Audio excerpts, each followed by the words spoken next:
A very pleasant good day to all of our viewers and our friends listening on Second Advent Radio. We're delighted to have you on Marriage Encounter.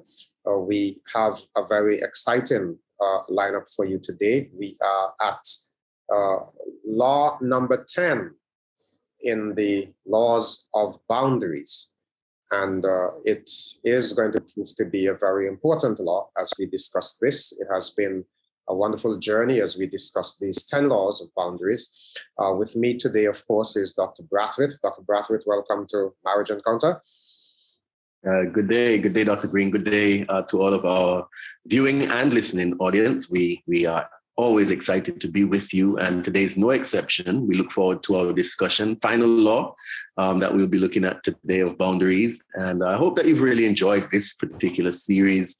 I hope it's been meaningful to you. And we're looking forward to handling this particular one today. Well, we want to begin with a word of prayer, shall we? Eternal Father and our God, we thank you for the opportunity and privilege to be able to share week after week with our friends or viewers or listeners, those who join, whether it be by radio or via the World Wide Web. We pray that as we share these important bits of information, that individuals will find them meaningful as they seek to build and strengthen their relationships. Grant us your blessings as we discuss this important concept today. In Jesus' name, amen. Pastor Braithwaite, we are talking about the final in the series of laws of boundaries. This law number 10 is called the law of exposure. I would say appropriately named because it's about sharing your intent, your position on various issues and specifically boundaries. If you have a boundary that is not shared, then your spouse does not know what it is. Exactly. And interestingly, with respect to boundaries, is the fact that you may very well have boundaries. There may be things that you are not willing to accept. There may be certain areas that you may not be willing to tolerate. And you may actually have boundaries, but because you haven't shared them, the other person isn't quite aware or is not quite sure of sort of how far they can go, or under what circumstances they may be encouraged to operate within the context of your relationship. And so if you don't expose them, then the person, your significant other, your spouse, will not know them. That is so very true. So we want to share about the importance of exposing our boundaries, providing the information on how we go about doing it. Because I believe somebody may just be saying right now, well, it's one thing to say, share. Well, how do we do that? Today, we want to first begin by talking about what is this law of exposure. And the law of exposure says that we need to communicate our boundaries to each other. Simply put, we need to communicate our boundaries to each other. Now, in the context of husbands and wives, if I go back to our very first discussion on boundaries, we were making the point that a boundary is so that you can own your own space. Right. And we're saying that we now need to communicate our boundaries to our spouses. We need to let people know what is appropriate, what is not appropriate, what we consider to be important to us, important to the survival of this relationship, so that we don't get pushed over all the time.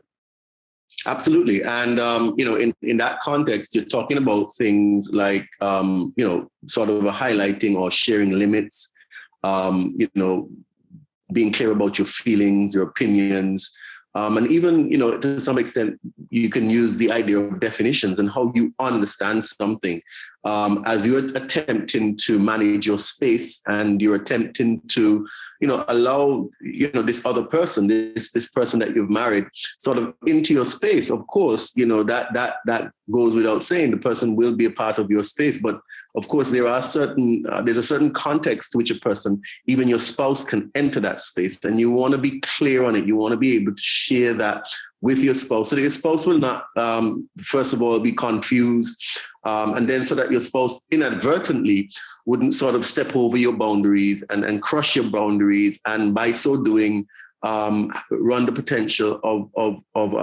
creating an environment where there is tension, a lot of tension, because, if you don't know that you're doing something that is not appreciated, then how can you sort of pull back on that? So, it's all about management. It's all about management. So if I may use an example, if we have a situation where there is an individual who, now, of course, we're talking in the context of marriage. So if we have a situation where there is this, let's say, this husband who really dislikes his wife interrogating him when he says certain things, but he never tells her because he thinks it might disturb the status quo.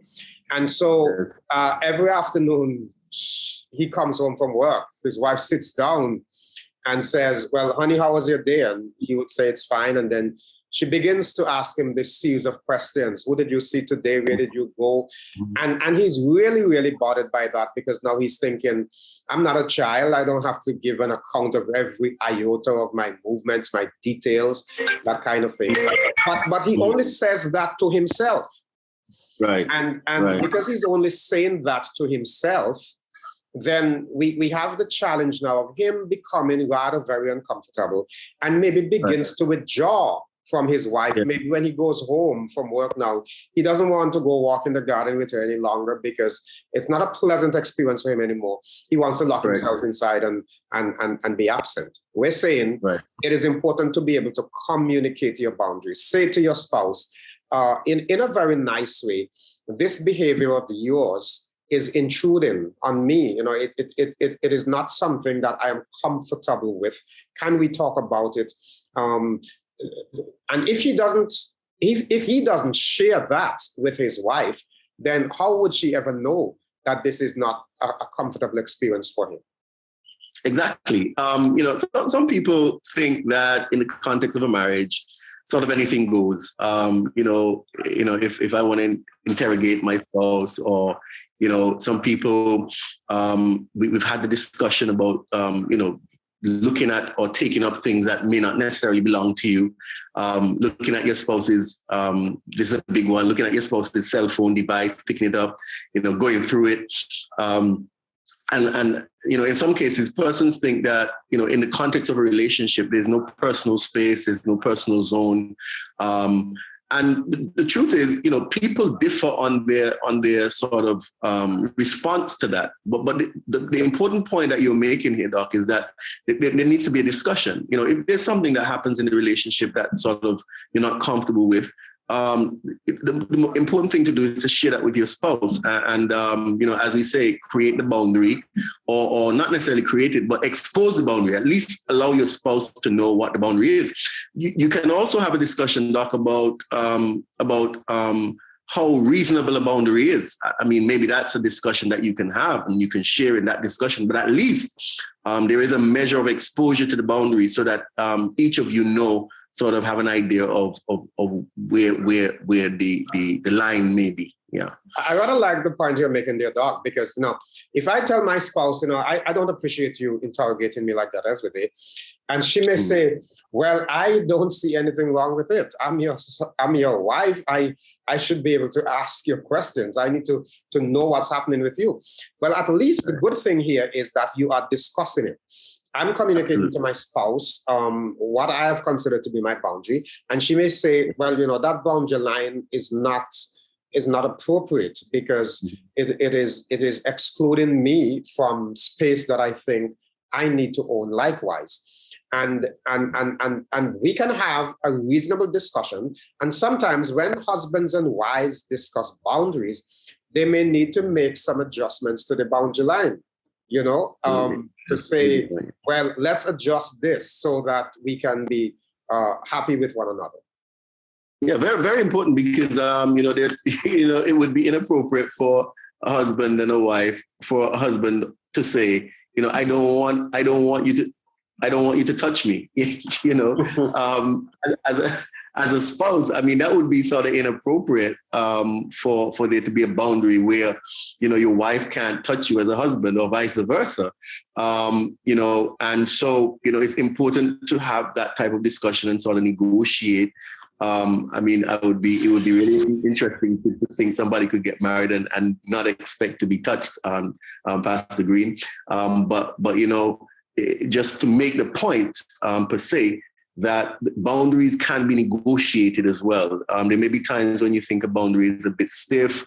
Based on the circumstances, you may want to make some compromises as you listen to your spouse, address how that may affect him or her. You may want to consider, adjusting it a bit so that it can be more comfortable for the relationship and for both of you in the long run. Very useful information there.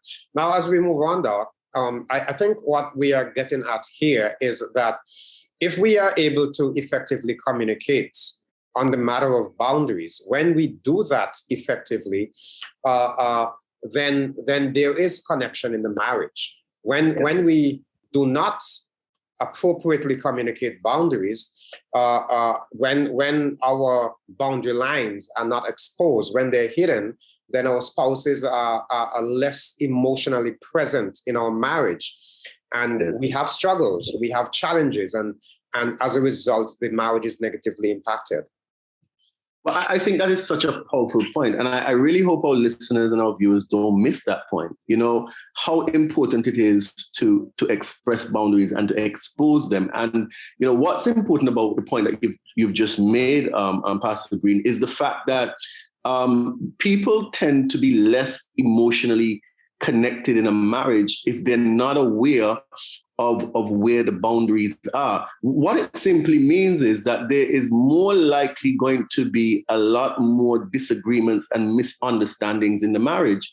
And that being the case, we know, from several episodes ago, several programs ago, that people who tend to argue a lot, who tend to have a lot of disagreements in their relationships, these people tend to be less emotionally present in the relationship. So what we're really saying here is that exposing your boundaries and sharing your boundaries gives you an opportunity to remove certain pressure points and tensions in the relationship that can harm the relationship.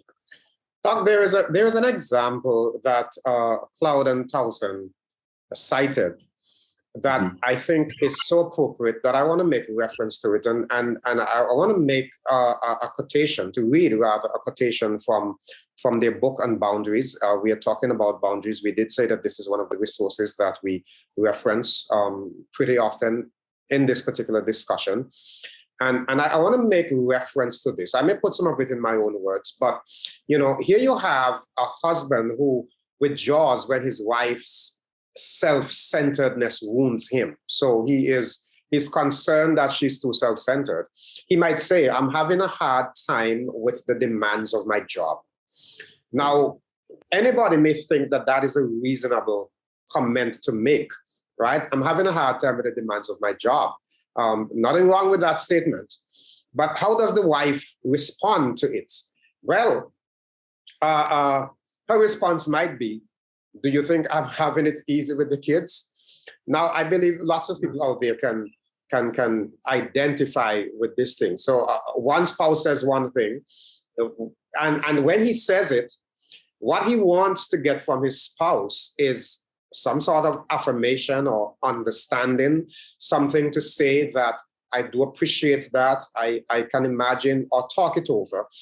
But oftentimes what the other spouse does is to suggest, well, you're not the only person who complains around here. I'm having a hard time with the kids just like you're having a hard time on the job.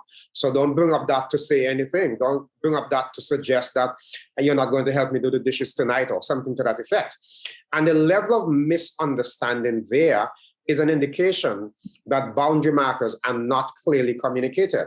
So in this example that these two authors cited here, when she says, do you think I'm having it easy with the kids? Now he feels negated, he feels unloved, and she may not even be aware that she has ignored his feelings or his viewpoints. And oftentimes the interesting thing is it does not stop there. The discussion continues in a downward spiral. So the husband now decides, well, it doesn't make any sense for me to express my feelings to my spouse anymore, to my wife anymore, because she doesn't understand anyhow. So he decides that he is just going to be quiet and not share his feelings. And when he has feelings and emotions and he can't share them with his spouse, then it interferes with the connection. So he begins to withdraw emotionally from his spouse. And emotional withdrawal eventually leads to physical withdrawal.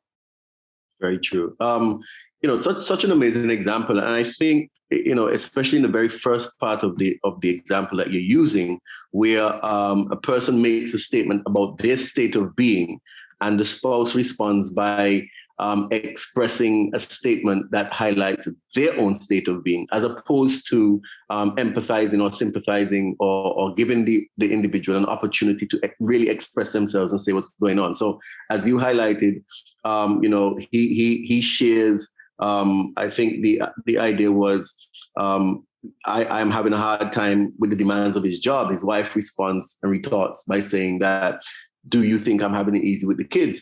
And this removes from him, sort of what he's really dealing with. I think that is so popular.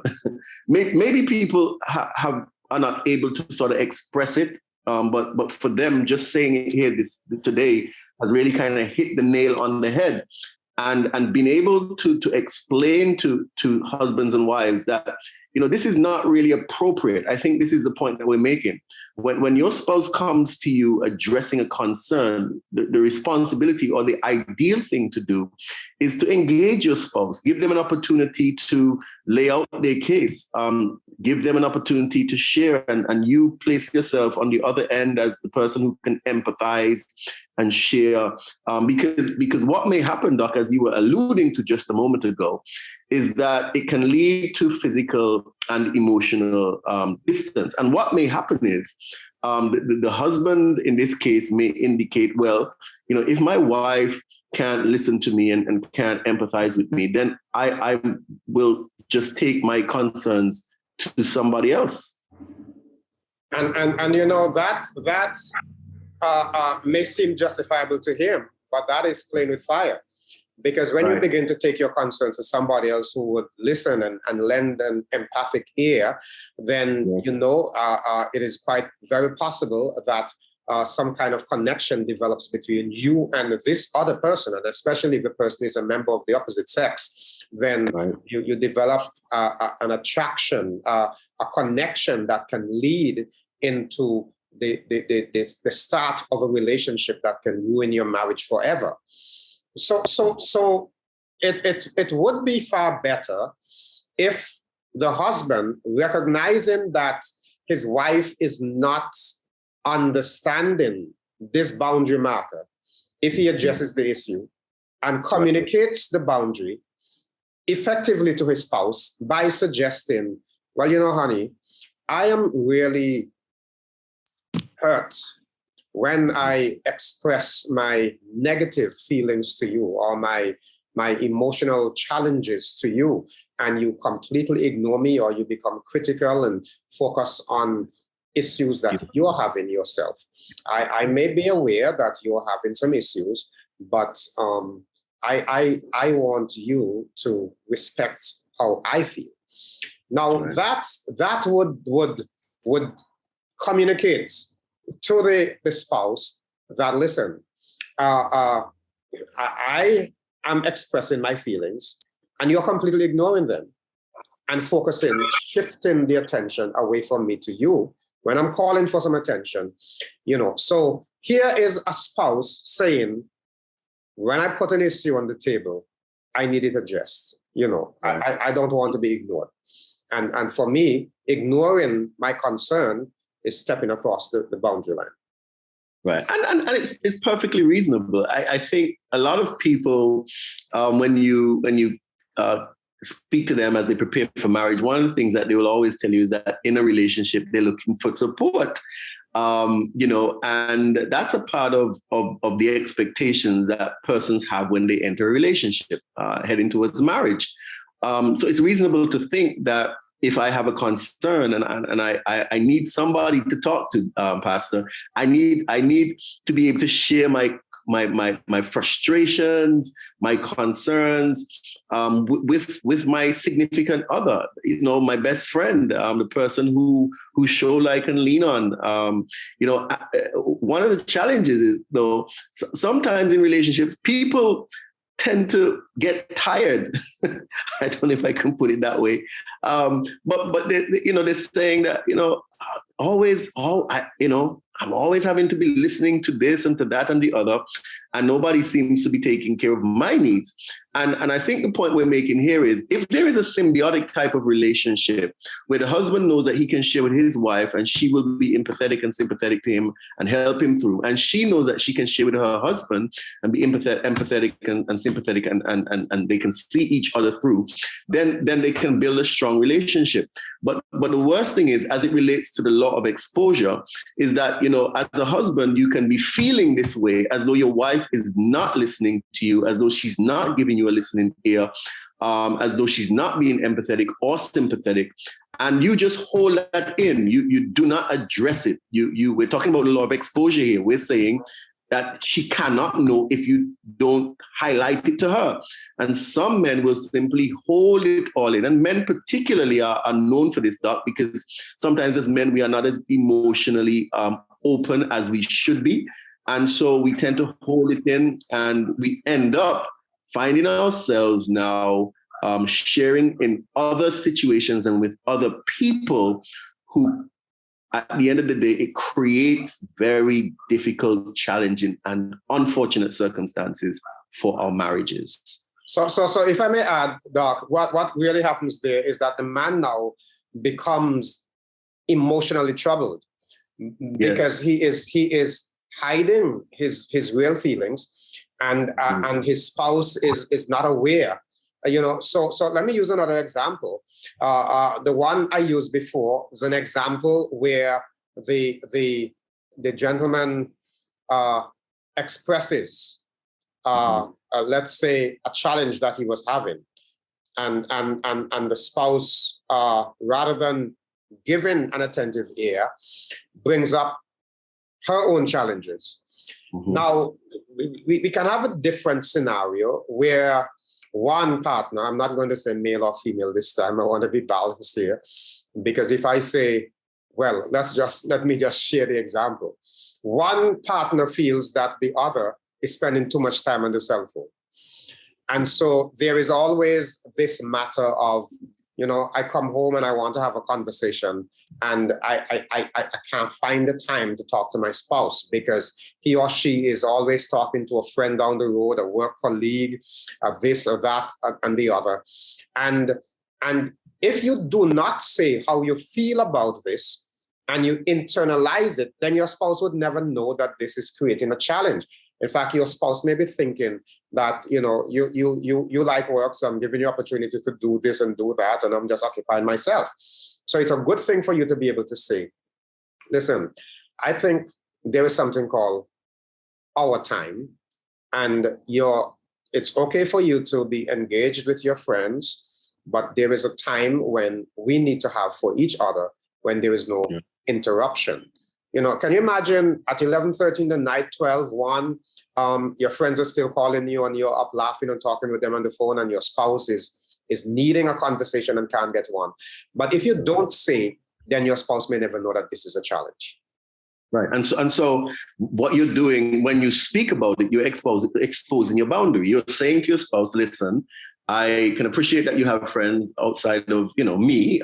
I mean, I know that I can't necessarily deliver everything that as you need in a relationship, emotionally, socially, mentally, spiritually. But at the same time, I also need time with you. And if you consistently give all of your time to everybody else, it means that, well, simply I'm saying I feel hurt when you utilize all of your time and I don't get any. It makes me feel unappreciated. It makes me feel unloved and maybe unwanted. That's using iMessage, right? And that's also exposing the boundary.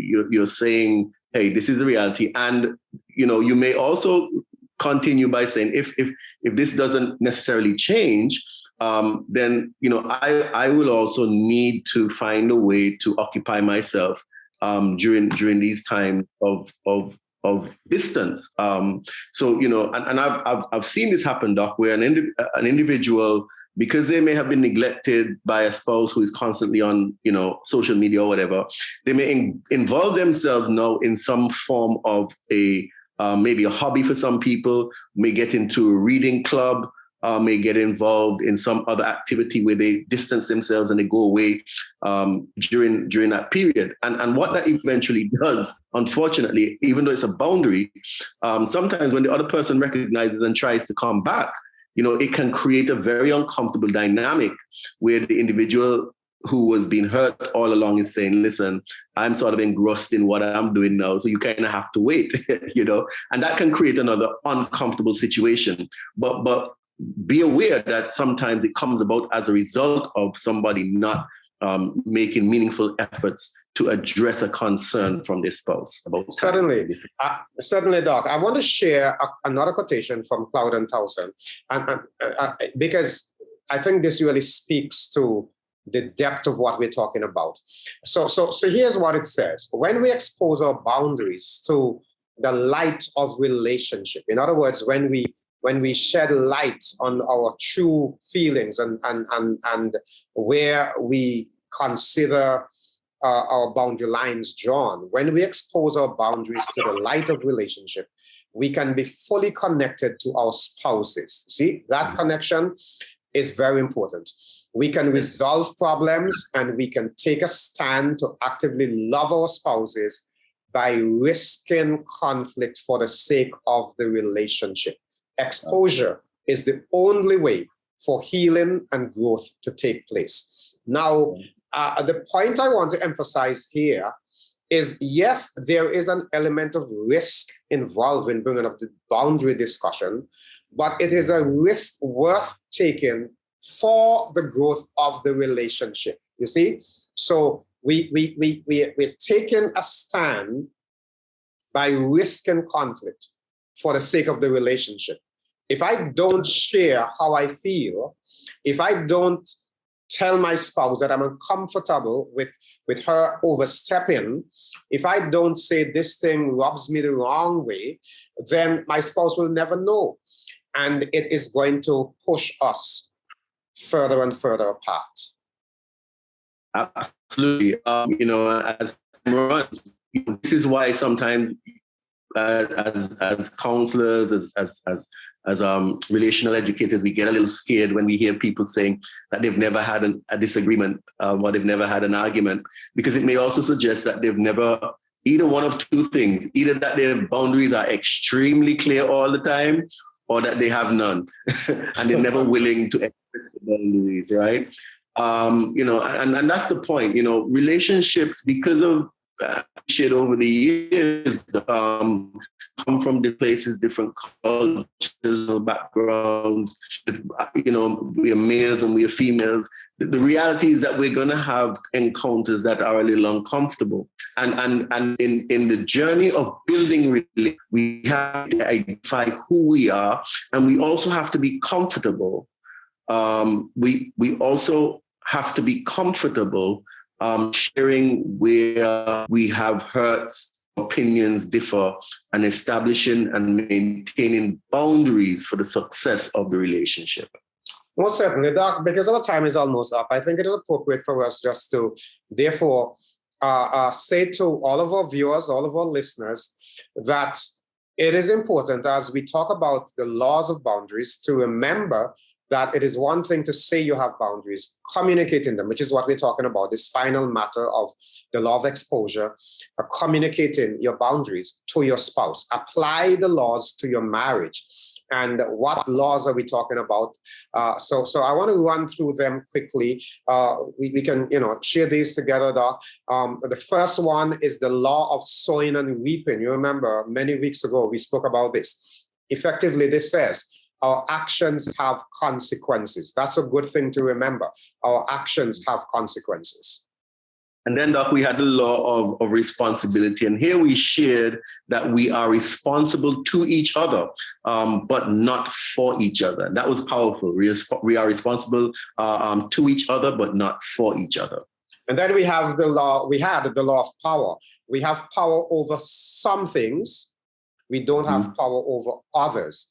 And these others, I need to say, we don't have power over people, changing people, that is. We made a point here that we don't have the power to change our spouses.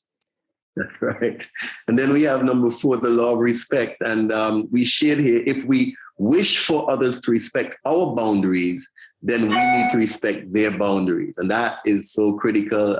You want your spouse to respect yours? Simply respect theirs. Do unto others as you would have them do unto you. I rather enjoyed the 5th law. When we discussed it, we spoke about the law of motivation. We must be free to say no before we can wholeheartedly say yes. That gives a certain degree of respect and understanding of each other's viewpoints and opinions. Yes. And then we had the law of evaluation, the law of evaluation. We need to evaluate the pain our boundaries may cause others. And sometimes we looked at this and said that sometimes our boundaries can be a bit self-centered, and we have to be concerned and aware of this. But we must always evaluate the pain that our boundaries can cause for others. Then we had the law of proactivity. We take action to solve problems based on our values, our wants, and our needs. Yes. And then we have the law of envy. We will never get what we want if we focus outside of our boundaries onto what others have. We'll never get what we want if we focus outside of ourselves onto what others have. We have to be content. And last week, Doc, we discussed the law of activity. We need to take the initiative in setting limits rather than being passive. We shared so much about, being not passive, but rising to the place where you can be very assertive, saying what you want in a respectful way, not aggressive, but assertive. And finally, of course, what we've just shared today, the law of exposure. We need to communicate our boundaries to each other. And we've expressed this for the last 25 minutes or so. We think that it's been clear. Doc, what I want to say here is, listen, we have these 10 boundaries. It's on the YouTube channel, SLC Adventist. Go to the playlist and you can go through every one of them again. You can share them with others. They have been a powerful discussion and I believe very, very helpful for relationships. Most certainly. Now, if you do have questions, comments, or concerns, we're always happy to get a word of encouragement just for you to say, we appreciate this program. Let us know. We were talking about exposure today, Doc. I mean, in the context of boundary, but now we want to know how others feel about what we're sharing. And you may have an idea that you want us to discuss. Our questions, so write Marriage Encounter at slcadventist.org. That is Marriage Encounter at slcadventist.org. Let us know your thoughts. We would really appreciate hearing. That's all the time we have for today. We are going to be back next week. We have another exciting discussion to share. And we just want you to stay safe and keep strengthening your relationship by the grace of God.